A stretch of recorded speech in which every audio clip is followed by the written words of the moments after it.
बात बता रहे हैं वो सही नहीं है। सही नहीं है। यहाँ अगली बार अगर आप देंगे अपना विधायक चुनेंगे तो किस आधार पर चुनेंगे? क्या आपको यहाँ पर चाहिए होगा तब आप विधायक को चुनेंगे? यही है कि यहाँ गांव के अंदर जो है सुविधा होनी चाहिए और काम सही होने चाहिए। किठौर की जनता ने अपने नेता पर कई गंभीर आरोप लगाए हैं। उनका कहना है कि विधायक ने क्षेत्र के विकास के लिए सरकार द्वारा प्राप्त विधायक निधि को भी खर्च नहीं किया, जिसकी वजह से आधे से ज्यादा पैसा वापस चला गया। जो मुझे किसी ने ये बताया, जो इनकी जो निधि का पैसा आया था वो पूरा नहीं लगाया इन्होंने, वो लैप्स हो गया। तो सबसे बड़ी नाकामयाबी तो यही है। और क्षेत्र की स्थिति तो नहीं, सबसे पहले मेरा गांव है 30,000 की आबादी का, यहाँ पर देख लीजिए उनका कोई विकास का काम नहीं है, अपने कोटे से कोई काम नहीं कराया। यहाँ पर अनेकों बार आए हैं और आश्वासन दे के गए। कई जैसे मंडी का मसला है हमारा, वो कई बार उन्होंने यहाँ पर लाके, एक बार मंडी के उसका जो जमीन एक्वायर हुई थी उसका यहाँ पर पत्थर लगवा के गए थे, लेकिन अभी तक जो है ना तो मंडी बनी है और वही कैंसिल हो गई जहाँ पर जमीन एक्वायर की गई थी। आश्वासन देते रहते हैं और काम नहीं होता। विकास कार्य जितने भी कर रहे हैं, गांव इलाके की क्षेत्र की एक जनता उसे जाके देख ले। अब से दोनों बार जितनी बार भी चुनाव का टाइम आया, उनके 1,40,00,000 रुपए वापिस हुए हैं। विकास कार्य तो उनका इस तरीके से देख लो, जो उनकी निधि का पैसा जो है हर बार वापिस जाता। जनता बदलाव चाह रही है और अब के ऊपर वाले ने, अल्लाह ने चाहा तो बदलाव हो ही जाएगा। एक तरफ तो विधायक शाहिद मंजूर विधायक निधि का प्रयोग नहीं कर पा रहे हैं, जिससे किठौर का विकास अधर में है, वहीं दूसरी तरफ किठौर की जनता सपा के राज में फैली दबंगई से भी परेशान है। जनता का कहना है कि आज इस तेजी से बढ़ रहा है कि उसे रोक पाना बेहद मुश्किल दिखाई दे रहा है। मां बहनें बाहर निकलने से घबराती हैं और वक्त तो आम आदमियों का भी घर से बाहर निकलना दूभर हो जाता है। और इसके साथ साथ जो जितनी गुंडागर्दी हो रही है, इससे तो इतने परेशान है। बहन बेटियों को बाइक लेके इधर उधर चलना, कच्चे रास्तों में, सड़कों पे, तो इतना मतलब हालत खराब हो रही है, घर से निकलना मुश्किल हो रहा है। बदलाव चाहती है, नया चाहती है, क्योंकि दबंगई जो है पूरी तरह से हावी है। और वही जो उनके राष्ट्रीय अध्यक्ष कहते हैं, जमीन माफिया, पार्टी के जो लीडरान हैं उनके बारे में वही सब कुछ हो रहा है हमारे यहाँ भी। अब तक आपने सुना कि किठौर की जनता अपने नेता से कितनी तंग आ चुकी है और अब वो बदलाव चाहती है। लेकिन कुछ लोग ऐसे भी हैं जो विधायक शाहिद मंजूर को फिर से वोट देने की बात कर रहे हैं। विधायक जी ने जो है उनको पर्सनैलिटी, काम को जो उनके पास गया उन्होंने कभी मना नहीं करते। थाना, गरीब, इतना मैं जानता हूँ। काम हमारे यहाँ का ट्रांसफार्मर रखवाया है खूब महल्ला खुशबाशान में, हमारे गांव में, बड़े बाजार में चौक बनवाया है और बहुत सारे कार्य हैं। हाँ, काम करा रहे हैं, अच्छा काम करा रहे हैं। फिर हमारे तो ये वैसे भी साथी रहे हैं, अगर हम किसी काम को कहते हैं तो हमारे काम नहीं रुकते। इंडिया क्राइम की टीम ने आपको दिखाया मेरठ की किठौर विधानसभा का बदहाल चेहरा, जहां जनता की समस्याएं इतनी ज्यादा हैं कि वो अब मजबूर होकर दूसरे विकल्प को अपनाने का मन बना चुके हैं। इलाके में विकास ना के बराबर हुआ है, विधायक निधि खर्च नहीं हो पा रही है, नेता जनता से 2-2 सालों तक मिलने नहीं आते, क्षेत्र में गुंडागर्दी तेजी से बढ़ रही है। इन तमाम समस्याओं से किठौर अब ऊब चुका है। अब देखना होगा कि जनता अपनी ताकत का इस्तेमाल कर इस बार किसको विधानसभा भेजेगी, या फिर दोबारा से कैबिनेट मंत्री शाहिद मंजूर ही इस विधानसभा के विधायक कहलाएंगे। सवाल बड़ा है कि एक मंत्री के इलाके में विकास नहीं हुआ, एक मंत्री जो अपने इलाके को चमका सकता था, वो मंत्री अपने इलाके में 2-2 साल तक झांकने नहीं आया। ऐसे में वो दोबारा से जनता से वोट की उम्मीद कैसे रखे। जनाक्रोश desk, India crime.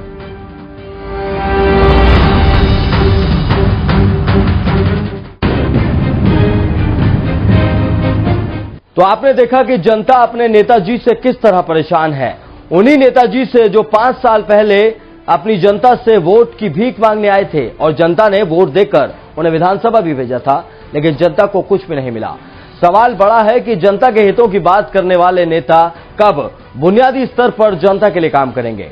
India crime जन आक्रोश के जरिए जनता के गुस्से को सामने लाता रहेगा और नेताओं को आगाह करता रहेगा कि उन्हें जनता के लिए काम करना है। फिलहाल मेरे साथ जन आक्रोश में इतना ही। देश और दुनिया की तमाम अहम खबरों के लिए आप इंडिया क्राइम देखते रहिए। नमस्कार।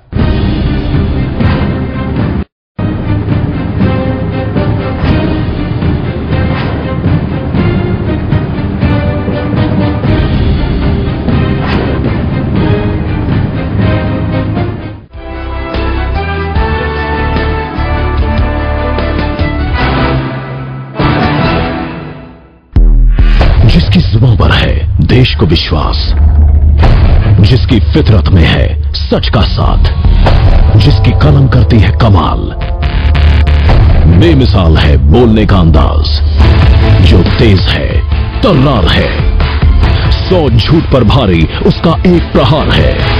टीवी पत्रकारिता का बड़ा नाम राहुल मित्तल।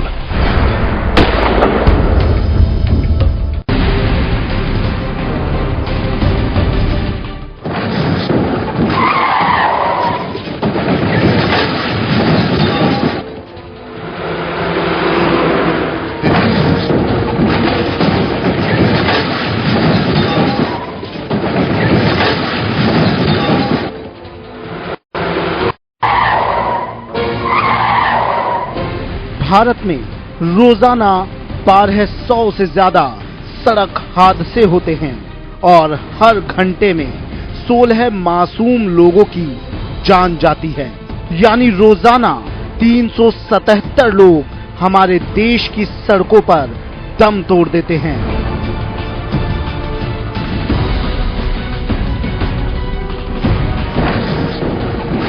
सबसे ज्यादा मौत उत्तर प्रदेश में होती है। यहां हर घंटे में 2 लोगों का जीवन सड़क के आतंकवाद की भेंट चढ़ जाता है। बस थोड़ा सावधान रहने की जरूरत है। यातायात के नियमों की इज्जत करें, खुद बचें, औरों को भी बचाएं।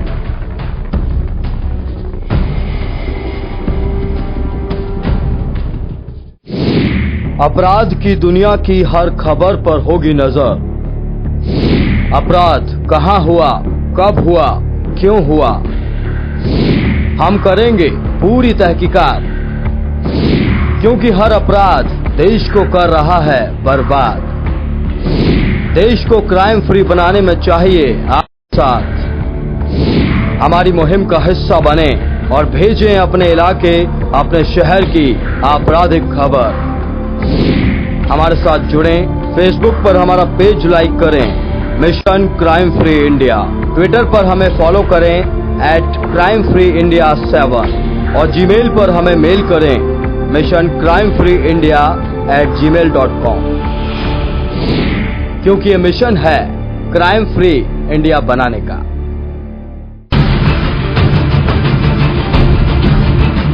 मासूमों की मौत हो या दहशत का आलम,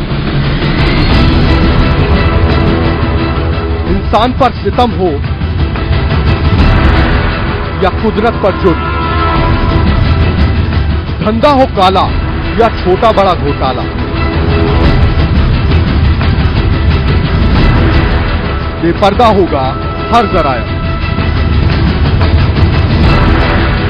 ये है India crime.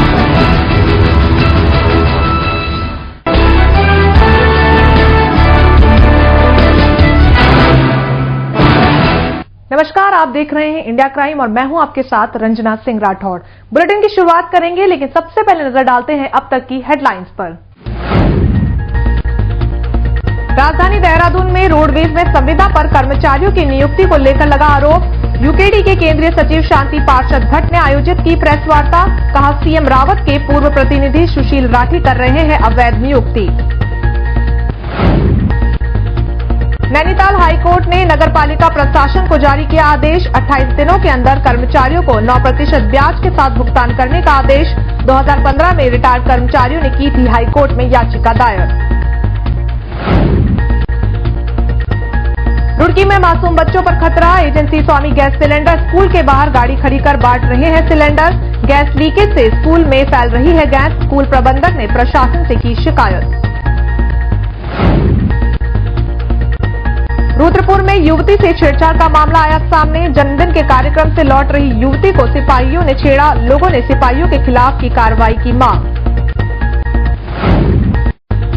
Doiwala sugar mill के पेराई सत्र का शुभारंभ। कार्यक्रम में मुख्य अतिथि के तौर पर स्वास्थ्य मंत्री सुरेंद्र सिंह नेगी ने की शिरकत। कहा केंद्र सरकार की वजह से किसान का नहीं हो पा रहा है भला। और अब खबरें विस्तार से। नोटबंदी के 3 सप्ताह बीत जाने के बाद भी बैंक लोगों की कैश की समस्या खत्म करने में नाकाम रहा है।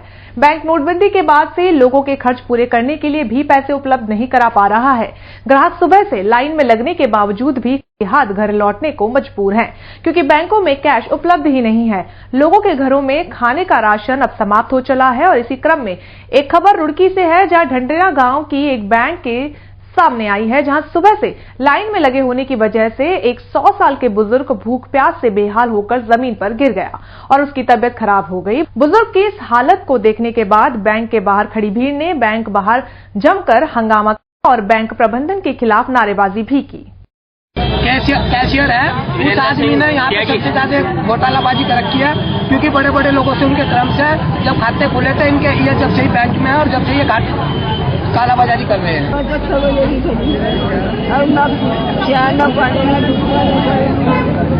कितने से मैं यहाँ से 6 बजे खड़ा और मेरे गाड़ी काट ले खर्चा दे दो मुझे कहा दे दो। मैं लाइन में लगा खड़ा, मैं भाई मेरे बदल तो कोई हो रहा था, गाड़ी लगा भाई हम खर्चा दे दो, हम ट्रैक्टर खड़ा कर रहे हो। बताओ क्या जो है वो बहुत दांतबाजी कर रहे हैं पब्लिक के साथ में। जो पब्लिक सुबह खड़ी हुई है उन्हें कुछ नहीं दे रहे हैं। जो फोन करता है बाहर से बुलाता है 40,000 रुपए दे रहे हैं। फोन है।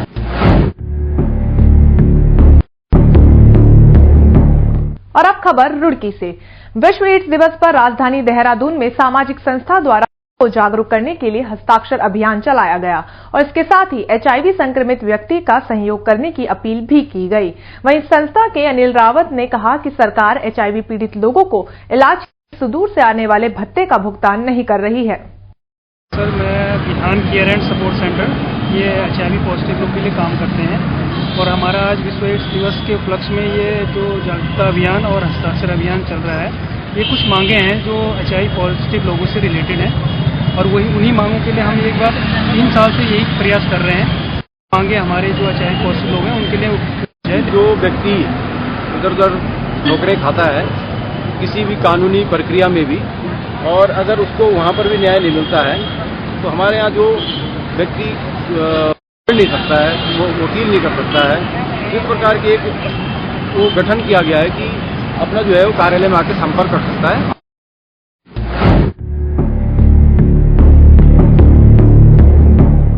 रुक करते हैं अगली खबर का।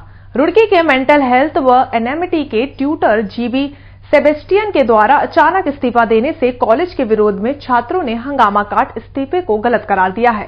छात्रों का कहना है कि कॉलेज में अवैध एडमिशन कराए जा रहे हैं, जिसका जीबी सेबेस्टियन ने विरोध किया। इसके बाद से लगातार कॉलेज प्रशासन उन पर इस्तीफा देने का दबाव बना रहा है और इसी के चलते उन्होंने इस्तीफा दे दिया। वहीं मामले में शिक्षक जीबी सेबेस्टियन का कहना है कि जब मैंने अवैध एडमिशन का विरोध किया, जिसके बाद मुझे उत्तराखंड के मंत्री के पीए ने फोन कर अपने कार्यालय में बुलाकर मुझे धमकी दी और घर वापस भेजने की बात भी कही। बहरहाल शिक्षक की मांग है कि दोषियों के खिलाफ उचित कार्रवाई की जाए।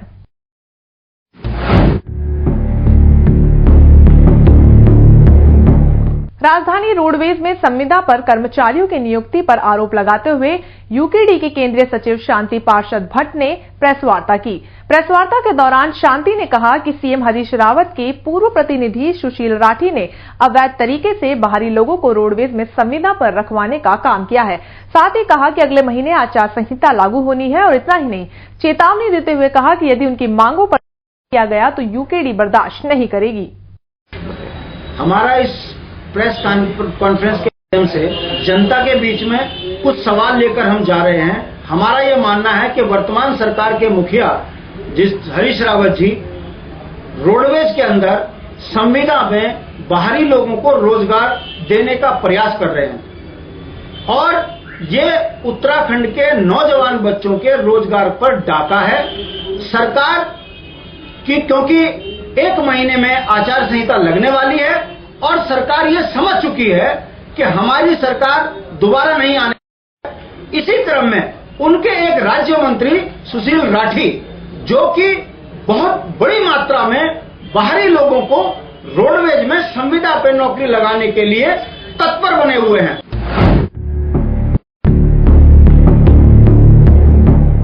डोईवाला शुगर मिल के पेराई सत्र का शुभारंभ किया गया। इस कार्य में मुख्य अतिथि के तौर पर स्वास्थ्य मंत्री सुरेंद्र सिंह नेगी ने शिरकत की।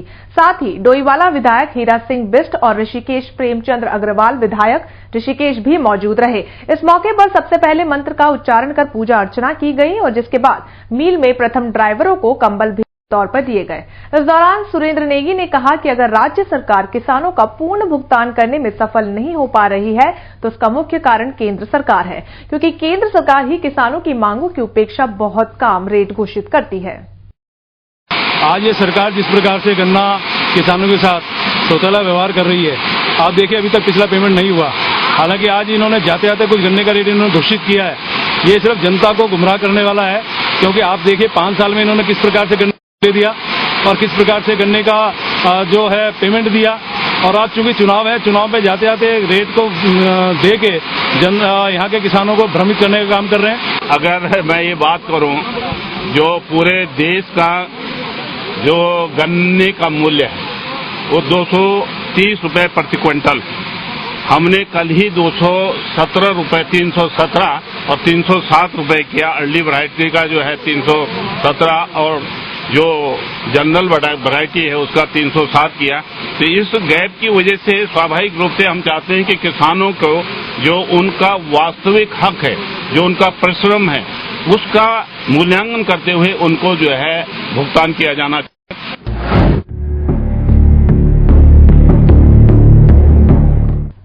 रुक करते हैं अगली खबर का। रुद्रपुर में एक युवती से छेड़छाड़ का मामला सामने आया है, जहां पुलिस पर गंभीर आरोप लग रहे हैं, जिसके कारण उत्तराखंड पुलिस एक बार फिर सुर्खियों में है। पीड़िता का कहना है कि वो अपनी 2 सहेलियों के साथ घर से लौट रही थी कि रास्ते में 2 लोगों ने उसे रोककर उससे पूछताछ के बहाने छेड़छाड़ की, जिस पर विरोध करते हुए लड़कियों ने शोर मचाया तो गांव के अन्य लोग भी वहां इकट्ठा हो गए। और जब उन दोनों के बारे में पूरे गांव में पूछताछ की गई तो पता चला कि छेड़छाड़ करने वाले दोनों सिपाही हैं और एक किराए के मकान में रहते हैं। जब इसकी शिकायत सिडकुल चौकी में की गई तो उन्होंने इसे टाल दिया, जिसके बाद लोगों ने उन दोनों सिपाहियों के विरुद्ध कार्रवाई को लेकर एसएसपी कार्यालय पर धरना किया और उन सिपाहियों के खिलाफ कार्रवाई की मांग की।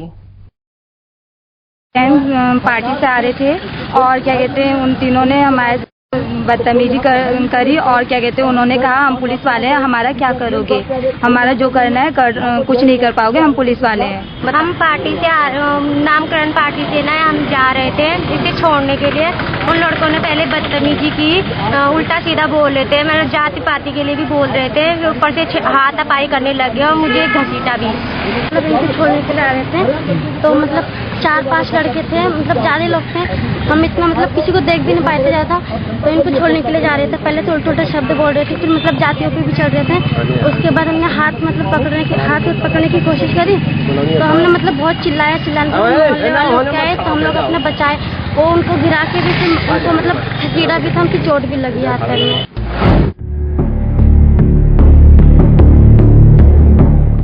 साबिर पार्क के 748 सालाना उर्स अधिकारियों को लेकर एसएसपी हरिद्वार राजीव स्वरूप ने पुलिस अधिकारियों की बैठक ली, जिसमें उन्हें शालीनता का पाठ पढ़ाया गया।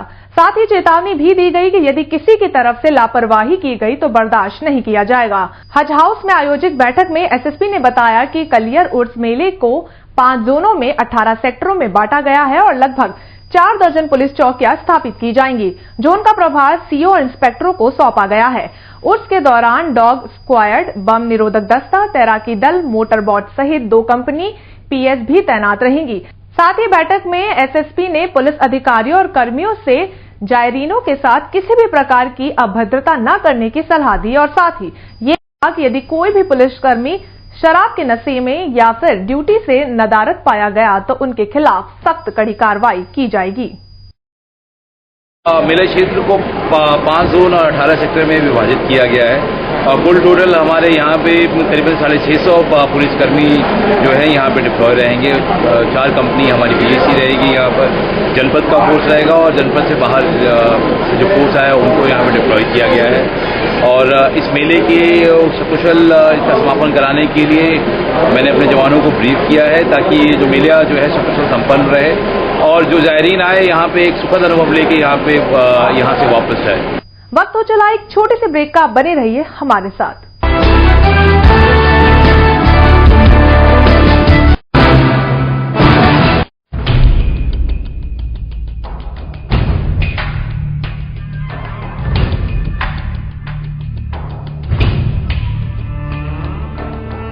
वो विधानसभा जहां से आप चुनते हैं अपना विधायक, वो विधानसभा जो बताती है आपके घर का पता,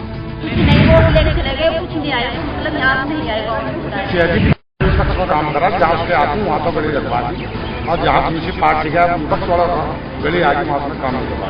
हम करेंगे उसी विधानसभा की पूरी पड़ताल। हमारे गांव में तरक्की हो लेकिन कोई तरक्की का काम नहीं हुआ यहाँ। ये स्कूल में टीचर भी नहीं है और नए कर्मचारी सफाई कर रहे हैं। जानेंगे आपके मुद्दे, आपकी राय। उन्होंने कुछ नहीं देखा क्या हो रहा क्या नहीं, वो दंगे के साथ चाहते ही नहीं। एक ही संपर्क देखा जा रहा है। विधायक जी को देना होगा अपनी परफॉर्मेंस का हिसाब। इससे तो इतने परेशान है। क्या बदल गया विधानसभा का सूरत हाल? ये हाथा था गेट बदला है, जब से यहाँ दिखाई दे रहा हो उसने दिखाई दिया। ना अस्पताल है ना कोई सुविधा है, सवारी की भी सुविधा नहीं कोई ऐसी, और ना बैंक है। या फिर सड़क, चिकित्सा और शिक्षा का बुरा है हाल। जब यहाँ आए जब हमारे गाँव मार्ग पड़ा जब निकल से पड़ा। देखिए मेरे साथ विधानसभा रिपोर्ट कार्ड।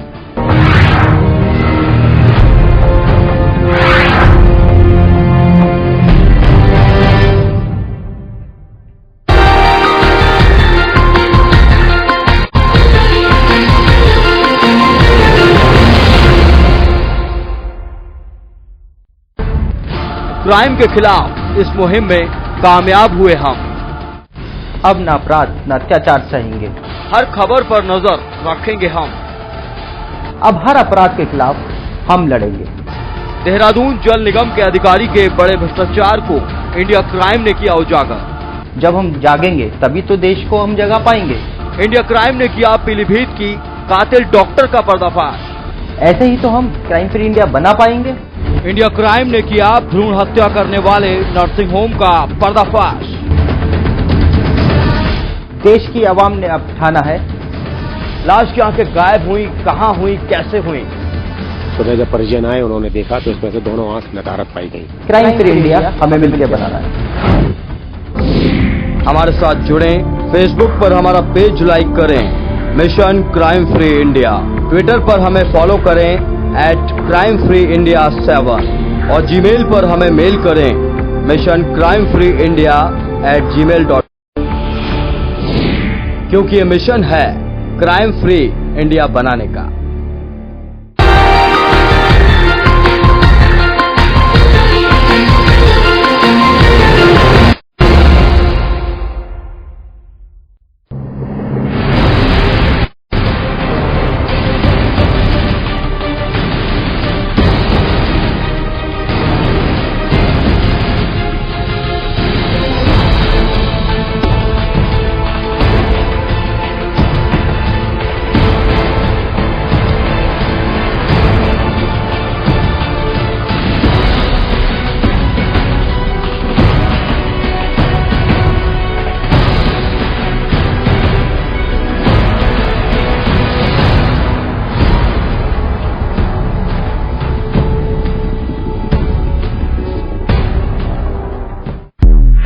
जिसकी जुबान पर है देश को विश्वास, जिसकी फितरत में है सच का साथ, जिसकी कलम करती है कमाल, बेमिसाल है बोलने का अंदाज, जो तेज है, तर्रार है, 100 झूठ पर भारी उसका एक प्रहार है।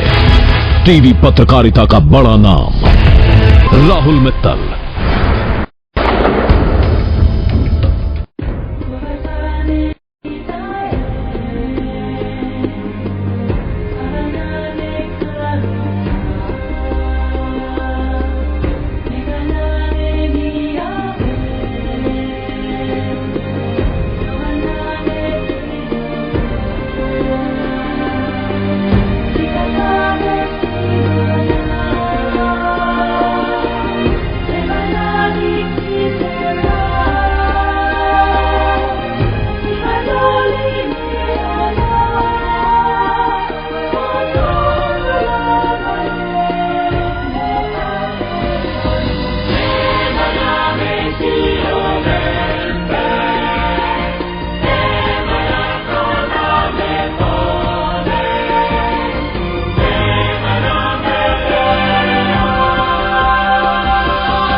अपराध की दुनिया की हर खबर पर होगी नजर।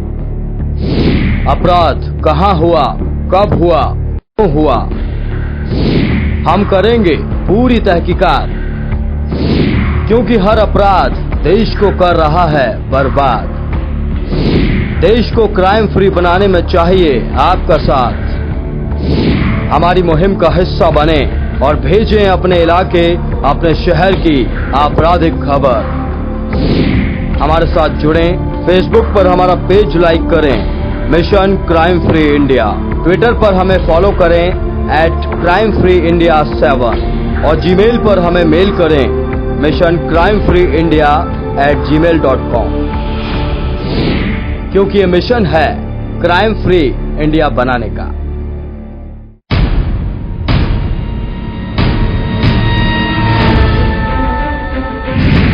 विधानसभा चुनाव 2017 की महाकवरेज। भारत माता की। उत्तर प्रदेश में क्या होंगे राजनीतिक समीकरण? पूरा हिंदुस्तान 5-10 लोगों को फायदा पहुंचाने के लिए चलाया जाए। क्या यूपी में फिर दौड़ेगी सपा की साइकिल, या फिर माया का हाथी दिलाएगा सीएम की गद्दी? प्रदेश में बीजेपी व इनके सभी कट्टरपंथी संगठनों से जुड़े लोग सांप्रदायिक तनाव पैदा कर रहे हैं। मोदी लहर के साथ बीजेपी को कितना मिलेगा फायदा?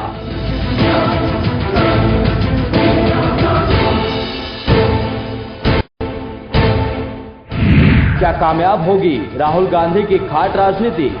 ये मोदी जी जो आए हैं ये सिर्फ बोलते हैं।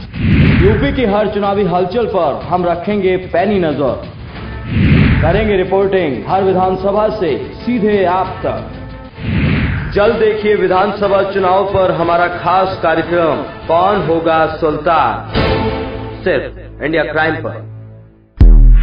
जिसकी जुबान पर है देश को विश्वास, जिसकी फितरत में है सच का साथ, जिसकी कलम करती है कमाल, बेमिसाल है बोलने का अंदाज, जो तेज है, तर्रार है, 100 झूठ पर भारी उसका एक प्रहार है। टीवी पत्रकारिता का बड़ा नाम राहुल मित्तल।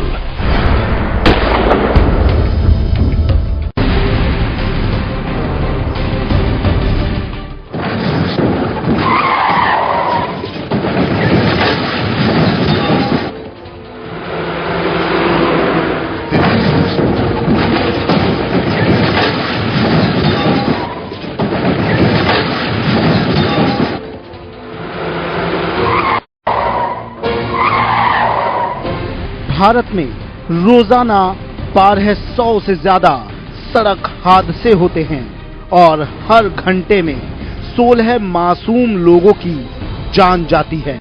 यानी रोजाना 377 लोग हमारे देश की सड़कों पर दम तोड़ देते हैं।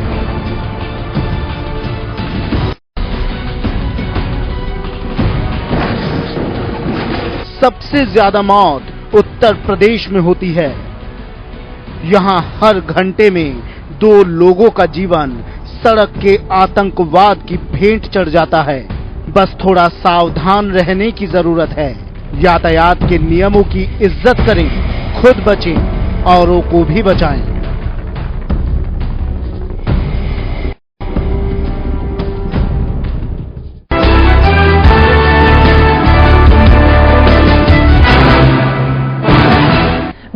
दिवस के मौके पर देश भर में लोगों को एड्स के प्रति जागरूक करने के लिए अभियान चलाया जा रहा है। इसी क्रम में उत्तराखंड के चमोली में जिला स्वास्थ्य विभाग और विभिन्न विद्यालयों की तरफ से गोपेश्वर नगर सहित सभी ब्लॉक मुख्यालयों में जागरूकता रैली निकाली गई। इस दौरान छात्र छात्राओं ने लोगों को एड्स की जानकारी के प्रति जागरूक रहने की अपील की। रैली के बाद जिला चिकित्सालय में जागरूकता गोष्ठी का आयोजन भी किया गया और इस दौरान विशेषज्ञों ने एड्स के लक्षणों और उपचार के बारे में लोगों को जानकारी दी।